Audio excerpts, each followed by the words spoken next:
It's time when my two friends of mine sent a letter to the Central Committee against Enver Hoxha in 78.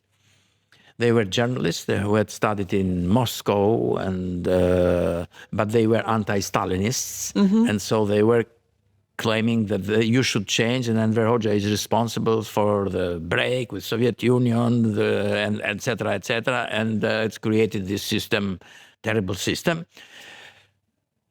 And to make it short, just because of a letter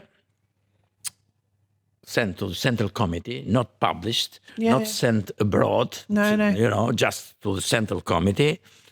They were not happy to condemn them other 10 years like they did usually, because at that period there were people who were, even other people who were sentenced being in prison. They decided to execute them, to kill them.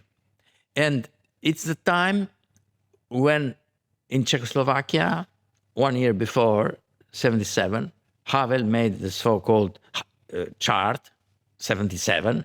It was an open act of dissidency, and it was known outside Czechoslovakia, in the Western world, etc. So a very big act. And he has been condemned 4 years and has made only 2 years. And these two journalists, for a letter from prison sent to the Central Committee, they were executed. And I was selected to be part of the organization, because in order to execute that people, they wanted they couldn't kill them just like this without. They needed a trial, and so they had to create an accusation, an article called Penal Code, which was selected to be creation of a counter-revolutionary organization, and they were executed. I was sentenced other 16 years. But this is the most terrible moment of... Because you're already there, you're suffering, but you have in your mind, okay, soon I'll be out of here, And then they come and they slap you with another sentence. It's not only that, but even the terror of death that I experienced, because we didn't know this organization does not exist. So we have not done any organization. What the hell is going on? We didn't know that they were, because you were isolated. You didn't know that the purpose was to kill them and to punish maybe the others. You said they want to eliminate who knows what is happened in the head of the paranoia of the leader or something. And all the situation was that we are threatened to be executed. And this was, it's a trauma, let's say. When you look back at the things that happened and the cruelty that was inflicted on you, and these are by your fellow countrymen, these are by people that, maybe you would have been friends with in a different circumstance, like, how do you perceive their actions? I mean, like the guards, the judiciary, not the top people, but those who were executing the orders, Can you understand, maybe they were brainwashed, or do you just think they're just evil? A product of pure evil? No, I don't think they are pure evil. My slogan, of my life, let's say, has been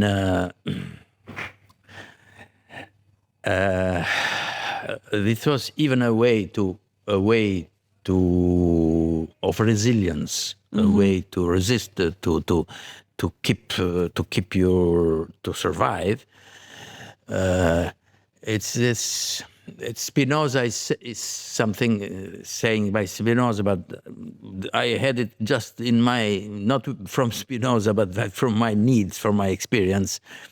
He's saying something like, don't cry, don't lament, don't hate, understand. So understanding is important. Yes. To develop your way, to understand the guard, the evil, to understand it. When you understand it, you create a distance, and creating this distance helps you to survive even. The thing is, my doubts are in the sense that when Primo Levi, it's a saying, all understanding is all justifying. Because if you understand the killer, you know he has been, when he was a child, he was badly treated by his parents, so that's why he's becoming a serial killer. Films. Yes. And then you understand it, and somehow you justify in a way, Yes, it's a difficult line to walk. It's a difficult line. And Primo Levi, as I'm saying, if all understanding is all justifying somehow, better not to understand. Yes, I'm more on that side of things. But I don't think so, because we need to understand, to know the evil, in order not to build instruments to fight against it, not to be repeated, because this is a big problem of Albanians, the repetition of the evil. Have you come face to face with any of your former guards since? Yes, I have met once when I was in Spach. Like after, yeah. But the guards were, so, in my understanding, so I have several cases, not only one. One I have described in the book False Apocalypse, when we were making protests, and one man came and oh, Fatos, how are you? And I saw he was one of the terrible guards. What? But I found myself in the same, let's say, part of the demonstrators, because we are against Berisha, at the time. And so he was coming there because he was... It's interesting. And that sort of goes back to what I said about it being like a sort of brainwashing. They believe what they were doing was right at the time and it was a matter of survival. But for him to have the confidence to, like, the audacity almost to come and hug you afterwards, I think it kind of shows that the pressure and the impact that communism had on them and made them behave in certain ways, because I think if I'd done something terrible to someone out of choice because I was a bad person, I would never be able to approach them in another scenario. I don't think that they have elaborated what they have done. Yeah. No, this is not that's not part of the culture of Albanians. We just blame the others for other things, and sometimes they put the responsibility to the others, not to ourselves. We don't think of our responsibilities for the things.